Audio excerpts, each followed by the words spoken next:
આજના વિડીયો લેક્ચરની અંદર આપણે વાત કરવાની છે સુકોષ કેન્દ્રી કોષો વિશે અથવા સુકોષ કેન્દ્રી સજીવો વિશે। તો સુકોષ કેન્દ્રી કોષ વિશે વાત કરીએ તો સૌ પ્રથમ એના નામ પરથી જ આપણે જાણી શકીએ છીએ કે સુકોષ કેન્દ્રી यानी कि સુવિકસિત કોષ કેન્દ્ર। પ્રીવિયસ લેક્ચરની અંદર આપણે આદિકોષ કેન્દ્રી સજીવો વિશે વાત કરી હતી, જેની અંદર અલ્પ વિકસિત કોષ કેન્દ્ર હતું, यानी कि સંપૂર્ણ કોષ કેન્દ્રનો વિકાસ થયેલો હતો નહીં। તો આજે વાત કરીએ છીએ સુકોષ કેન્દ્રી, જેમની અંદર સંપૂર્ણ સુવિકસિત કોષ કેન્દ્ર છે। એનો મિનિંગ થશે કે આની અંદર આપણે સ્પષ્ટ કોષ કેન્દ્ર જોઈ શકીએ છીએ। જે પણ સજીવો છે જે સુકોષ કેન્દ્રી સજીવો તરીકે ઓળખાય છે, એમની અંદર સ્પષ્ટ કોષ કેન્દ્ર જે એ કોષના કોષ રસથી અલગ પડેલું હોય છે અને આને અલગ પાડતી રચના હોય છે કોષ કેન્દ્ર પટલની રચના।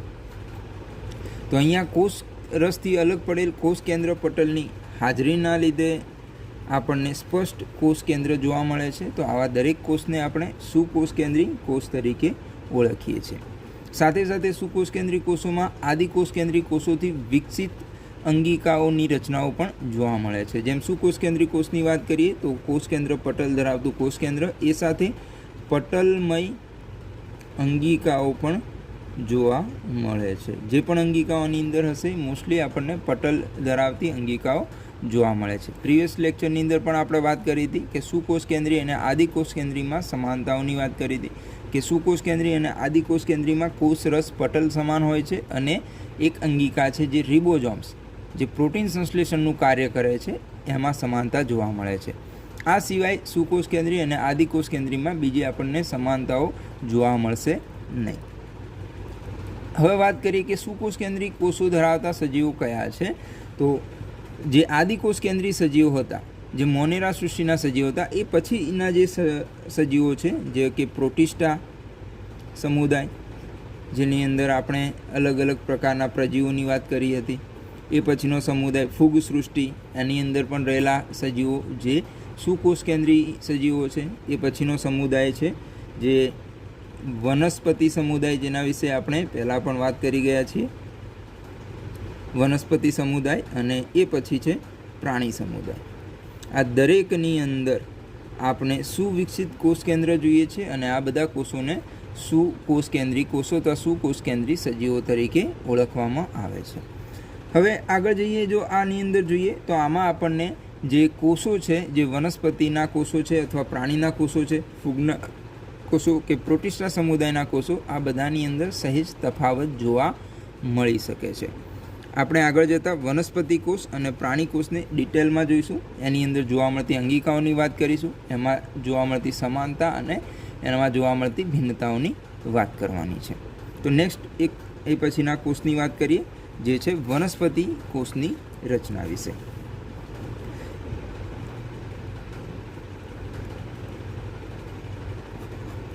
જો વનસ્પતિ કોષની વાત કરીએ તો વનસ્પતિ કોષની આગવી લાક્ષણિકતા છે વનસ્પતિ કોષની કોષ દિવાલ। કારણ કે વનસ્પતિ કોષમાં કોષ દિવાલ છે, પરંતુ પ્રાણી કોષની અંદર કોષ દિવાલ હાજર હોતી નથી। તો આની આગવી લાક્ષણિકતા તરીકે અથવા એના એક ચિત્ર, એના આકૃતિને જોઈએ, સમજીએ તો સૌપ્રથમ આપણને બહારની તરફ એક સ્તર જોવા મળશે, જે હોય છે વનસ્પતિની કોષ દિવાલ। જો આ સ્તરની વાત કરીએ તો આ સૌથી બહારનું આવેલું સ્તર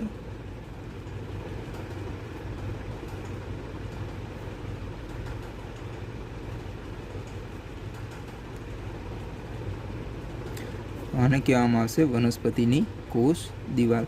હવે જે આ કોષ દિવાલ છે, મુખ્યત્વે અહીંયા વનસ્પતિની અંદર સેલ્યુલોઝની બનેલી હોય છે। આ પ્રકારની કોષ દિવાલ આપણને ફૂગમાં જોવા મળે છે, જ્યાં કાઇટિનની બનેલી હોય છે, પરંતુ અહીંયા જે વનસ્પતિની કોષ દિવાલ છે મુખ્યત્વે સેલ્યુલોઝની બનેલી કોષ દિવાલ હોય છે। તરત જ એની અંદરની તરફ જોઈએ તો આપણને પાતળું બીજું એક સ્તર જોડાયેલું જોવા મળે છે એની અંદરની તરફ, જેને આપણે કોષ રસ સ્તર અથવા કોષ રસ પટલ તરીકે ઓળખીએ છીએ, અથવા એના અંદરનું સ્તર કોષ રસ પટલ તરીકે ઓળખીએ છીએ। આની પણ રચનાને આપણે ડિટેલમાં વાત કરીશું। અહીંયા જોવા મળતા જે પણ આપણે નામકરણ જોઈશું, દરેક વિશે આપણે ડિટેલમાં વાત કરવાની છે। કોષ રસ પટલની વાત કરીએ તો આ ફોસ્ફોલિપિડની બનેલી રચના હોય છે. જે કોષ દિવાલ અને કોષ રસપટલ એ ક્યાંક જે કોષ દિવાલ છે એ અમુક જગ્યાએથી તૂટક હોય છે. માની લઈએ અહીંયા તૂટક છે, અહીંયાથી તૂટાયેલી છે, અહીંયાથી તૂટેલી છે. તો આ બધી જગ્યાએ આપણને ક્યાંક તૂટક કોષ દિવાલ જોવા મળે છે, જેનાથી કોષ એ બાહ્ય સંપર્કમાં રહે છે. અને જે કોષ રસપટલ છે એ અર્ધ પ્રવેશશીલ પટલ તરીકે, જેમ આદિકોષ કેન્દ્રીમાં વાત કરી હતી કે અર્ધ પ્રવેશશીલ પટલ અથવા તો પસંદગીમાન પ્રવેશશીલ પટલ તરીકે જોવા મળે છે. એ સિવાય સુકોષ કેન્દ્રી કોષની વાત કરીએ તો એની મુખ્ય લાક્ષણિકતા તરીકે અંદરની તરફ આપણને સ્પષ્ટ કોષ કેન્દ્ર પટલ જોવા મળશે, અને જેની અંદર આપણું જે દ્રવ્ય છે, જનીનિક દ્રવ્ય, આનુવંશિક દ્રવ્ય આવેલું હશે. આનુવંશિક દ્રવ્ય આવેલું હશે. જે આ રચના છે એને આપણે કોષ કેન્દ્રની રચના તરીકે ઓળખીએ છીએ. સુકોષ કેન્દ્રની અંદર, કોષ કેન્દ્રની અંદર બીજા વધારાનું ડીએનએ પણ આપણને જોવા મળી શકે છે, જેને કોષ કેન્દ્રિકા તરીકે ઓળખવામાં આવે છે. જે કોષ કેન્દ્રની અંદર આવેલી રચના છે, અને જે આ પટલ છે બહારનું, જેને કોષ કેન્દ્ર પટલ તરીકે ઓળખવામાં આવે છે. તો આંતરિક રચનાઓમાં કોષ કેન્દ્ર, કોષ કેન્દ્રિકા, કોષ કેન્દ્ર પટલ અને આનુવંશિક દ્રવ્ય જોવા મળે છે. તો જે આ અંગિકા છે કોષ કેન્દ્ર પટલથી જુદી પડેલી છે, યાની કે પટલમય રચનાથી જુદી પડી. તો આ અંદરનું જે કોષ રસ પટલનું અંદરનું આધારક છે, આ આધારકની અંદર અર્ધ તરલ પ્રવાહી સ્વરૂપે આપણને કોષ રસ જોવા મળશે. અંદરની તરફનું જે અર્ધ તરલ પ્રવાહી છે, જેને કોષ રસ તરીકે ઓળખવામાં આવે છે. એ સિવાય આની અંદર પટલમય અંગિકાઓ સ્વરૂપે ઘણી બધી જુદી જુદી અંગિકાઓ જોવા મળે છે. વનસ્પતિ કોષની ખાસિયત તરીકે વાત કરીએ તો એક બીજી મોટી અંગિકા સ્વરૂપે પટલમય એક રચના, બૃહદ રચના જોવા મળે છે, જેને રસધાની તરીકે ઓળખવામાં આવે છે. બૃહદ રસધાની સાથે સાથે ક્યાંક આપણને નાની નાની રસધાનીઓ પણ જોવા મળી શકે છે. તો આ અંગિકા છે જેને રસધાની તરીકે ઓળખવામાં આવે છે. એ સિવાય વનસ્પતિ કોષની અંદર ઉર્જાના કેન્દ્ર તરીકે, જ્યાંથી વનસ્પતિ કોષ પોતે પોતાના કાર્યો કરવા માટે ઉર્જા મેળવે છે, આ અંગિકા સ્વરૂપે આપણને જોવા મળશે અહીંયા કણાભ સૂત્ર. જે રચના જોવા મળશે એને કહેવામાં આવશે કણાભ સૂત્રની રચના. એ સિવાય વનસ્પતિ કોષની લાક્ષણિકતા તરીકે આપણને એક બીજી અંગિકા જોવા મળે છે, જેને આપણે કહીએ છીએ હરિત કણની રચના. તો અહીંયા આપણને એક બીજી લાક્ષણિક વનસ્પતિ કોષની અંગિકા તરીકે હરિત કણ જોવા મળે છે. આ સિવાય કોષની અંદર તમને જોવા મળશે ગોલ્ગી કાય. એ સિવાય આપણને રિબોઝોમ્સ, પેરોક્સિઝોમ્સ અહીંયા જોવા મળશે, સૂક્ષ્મ નલિકાઓ. એ સિવાય આપણને કોષરસ તંતુઓ, એ પછી અંતઃ કોષ રસ જાળની રચના જોવા મળી શકે છે. તો આવી ઘણી બધી આપણને અલગ અલગ રચનાઓ જોવા મળશે, જેને આપણે ડિટેલમાં આગળ જઈને વાત કરીશું. તો આ રચના છે આપણા લાક્ષણિક વનસ્પતિ કોષની રચના. નેક્સ્ટ જે રચના જોવાની છે એ પ્રાણી કોષની રચના વિશેની વાત કરવાની છે.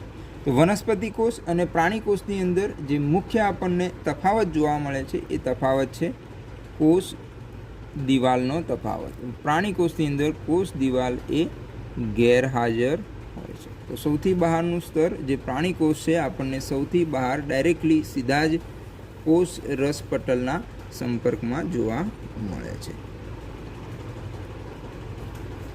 સીધે સીધું આપણને કોષ રસ પટલ જોવા મળશે.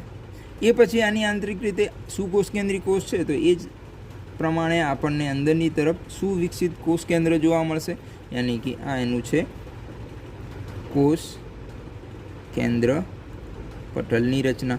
આંતરિક રીતે એનું અંદરની તરફ આવેલું જનીન દ્રવ્ય હશે, અને વધારાનું જનીન દ્રવ્ય તરીકે અહીંયા આપણને કોષ કેન્દ્રિકા જોવા મળશે.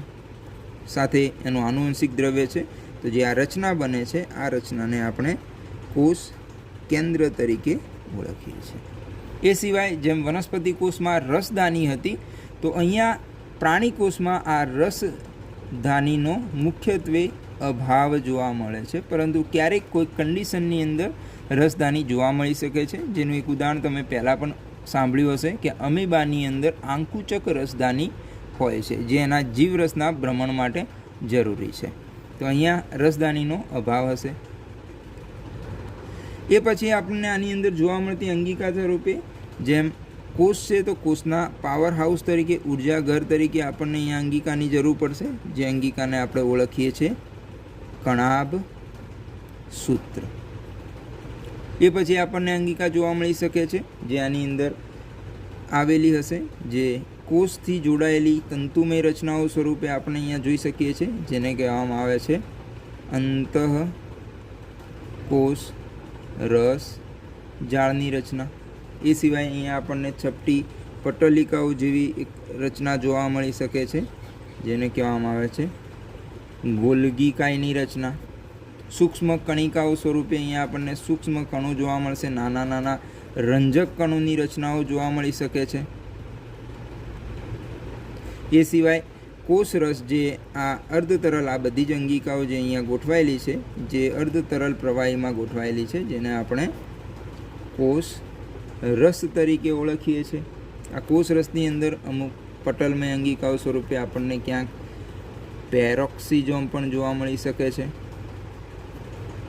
એ સાથે સાથે અહીંયા જે વનસ્પતિ કોષમાં ગેરહાજર અંગિકા છે અને પ્રાણી કોષમાં એ જોવા મળી શકે છે, એવી એક રચના છે, જેને આપણે કહીએ છીએ તારા કેન્દ્રની રચના. તો આપણને અહીંયા નલિકાઓ સ્વરૂપે કાટખૂણે ગોઠવાયેલા બે તારા કેન્દ્રો, યાની કે એક જોડ તારા કેન્દ્રની રચના જોવા મળે છે, જે પ્રાણી કોષની આગવી લાક્ષણિકતા તરીકે છે, જેનું કાર્ય આપણને કોષ વિભાજનની અંદર મદદરૂપ છે, યાની કે કોષ વિભાજનમાં આપણને આ અંગિકા મદદ કરતા છે.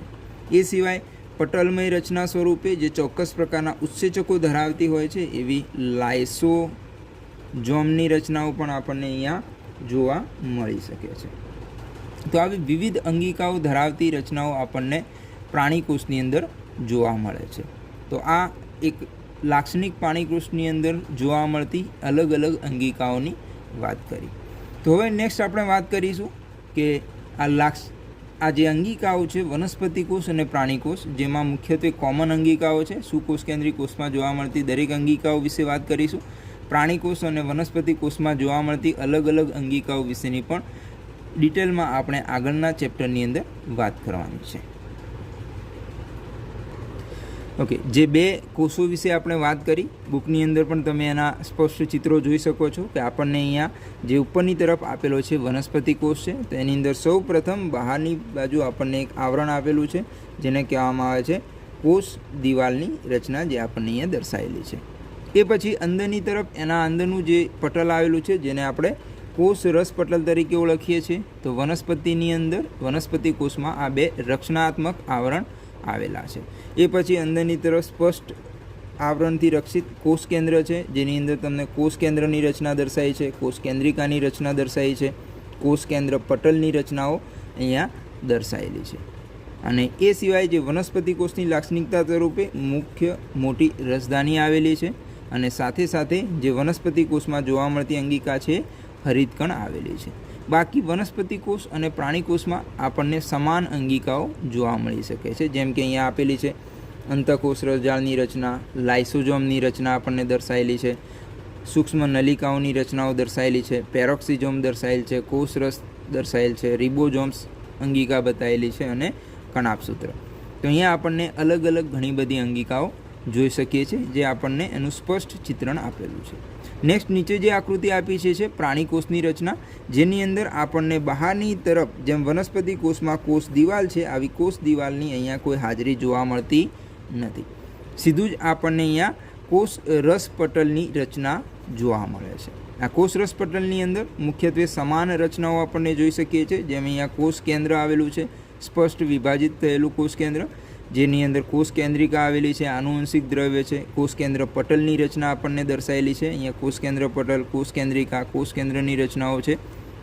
એમાં જોવા મળતી અંગિકાઓ જેવી કે અંતઃકોષ રસજાળ છે, ગોલ્ગી કાય છે, પેરોક્સિઝોમ છે, લાઇસોઝોમ છે, રિબોઝોમ્સ છે, કણાભસૂત્ર છે, તો મોસ્ટલી આપણને સમાન અંગિકાઓ જોવા મળે છે.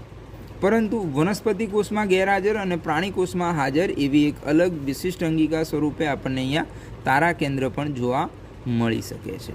તો આ છે આપણા 2 સુકોષ કેન્દ્રી કોષો જે ડિટેલમાં આપણને અહીંયા ભણવાના આપેલા છે, પ્રાણી કોષ અને વનસ્પતિ કોષ વિશેની રચના. આજે જે આપણે વાત કરી છે આદિકોષ કેન્દ્રી કોષ સુકોષ કેન્દ્રી કોષો વિશેની, અને પ્રીવિયસ લેક્ચરની અંદર આદિકોષ કેન્દ્રી કોષો વિશે વાત કરી હતી. તો હવે થોડોક એ બંનેમાં જે તફાવતો છે એને પર થોડીક નજર નાખી જોઈએ કે આદિકોષ કેન્દ્રી અને સુકોષ કેન્દ્રીમાં કયા આપણને તફાવત જોવા મળી શકે છે. તો આ છે આપણા આદિકોષ કેન્દ્રી કોષની વાત, અને બીજું છે સુકોષ કેન્દ્રી કોષ. તો સૌ પ્રથમ આપણને જોવા મળતો તફાવત છે એમના કોષ કેન્દ્રમાં જોવા મળતો તફાવત. તો આદિકોષ કેન્દ્રીમાં જે કોષ કેન્દ્ર છે એ અસ્પષ્ટ કોષ કેન્દ્ર છે અથવા અલ્પ વિકસિત કોષ કેન્દ્ર છે, જ્યારે આની અંદર સ્પષ્ટ કોષ કેન્દ્ર જોવા મળે છે, જેનું કારણ છે એમાં રહેલું કોષ કેન્દ્ર પટલ જે આદિકોષ કેન્દ્રીની અંદર ગેરહાજર હોય છે, જ્યારે સુકોષ કેન્દ્રીની અંદર કોષ કેન્દ્ર પટલ હાજર હોય છે. એ સિવાય જોવા મળતી એક અંગિકા છે કોષ કેન્દ્રિકા. કોષ કેન્દ્રિકાની રચનાની વાત કરીએ તો આદિકોષ કેન્દ્રીની અંદર કોષ કેન્દ્રિકાનો અભાવ હોય છે, યાની કે ગેરહાજર હોય છે, જ્યારે અહીંયા આ અંગિકા આપણને હાજર જોવા મળે છે. એ સિવાય બીજી અંગિકાની વાત કરીએ તો તારા કેન્દ્ર, અથવા તો આને રિલેટેડ કોઈ પણ અંગિકાઓ જે પટલમય અંગિકાઓને આપણે તારા કેન્દ્ર જે અંગિકાઓ છે એ રીતની આપણે કોઈ પટલમય અંગિકાઓની વાત કરીએ, જે બીજી કણાભસૂત્ર જેવી અંગિકાઓ જે પટલો ધરાવતી અંગિકાઓ છે એની વાત કરીએ તો પટલમય અંગિકાઓમાં જે અંગિકાઓ છે એ આ અંગિકાઓનો અહીંયા આદિકોષ કેન્દ્રીની અંદર અભાવ હોય છે, યાની કે પટલમય અંગિકાઓ હોતી નથી. પરંતુ અપવાદ તરીકે યાદ રાખવાનું છે કે અહીંયા પટલમય અંગિકા સ્વરૂપે આદિકોષ કેન્દ્રીની અંદર મેસોઝોમની રચના આવેલી હોય છે, જ્યારે સુકોષ કેન્દ્રીની અંદર પટલમય અંગિકાઓ હાજર હોય છે, પરંતુ અહીંયા જે અપવાદ તરીકે મેસોઝોમ્સ અંગિકા છે આ મેસોઝોમ્સની અહીંયા ગેરહાજરી હોય છે. મેસોઝોમ અહીંયા ગેરહાજર હોય છે, યાની કે આ અંગિકા સુકોષ કેન્દ્રી કોષોમાં આવેલી હોતી નથી. એ પછી જે અંગિકા બંનેમાં જોવા મળે છે એ છે રિબોઝોમની રચના.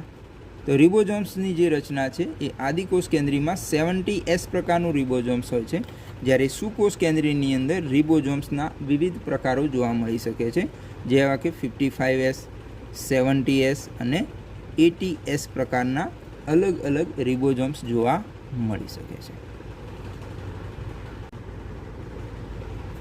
એ સિવાય બીજા તફાવતની વાત કરીએ તો જે અહીંયા મેં તારા કેન્દ્રની વાત કરી હતી, તો આદિકોષ કેન્દ્રીમાં ગેરહાજર છે, સુકોષ કેન્દ્રીની અંદર પ્રાણી કોષમાં હાજર છે, જેના આધારે આપણને એમના કોષ વિભાજનની અંદર તફાવત જોવા મળે છે.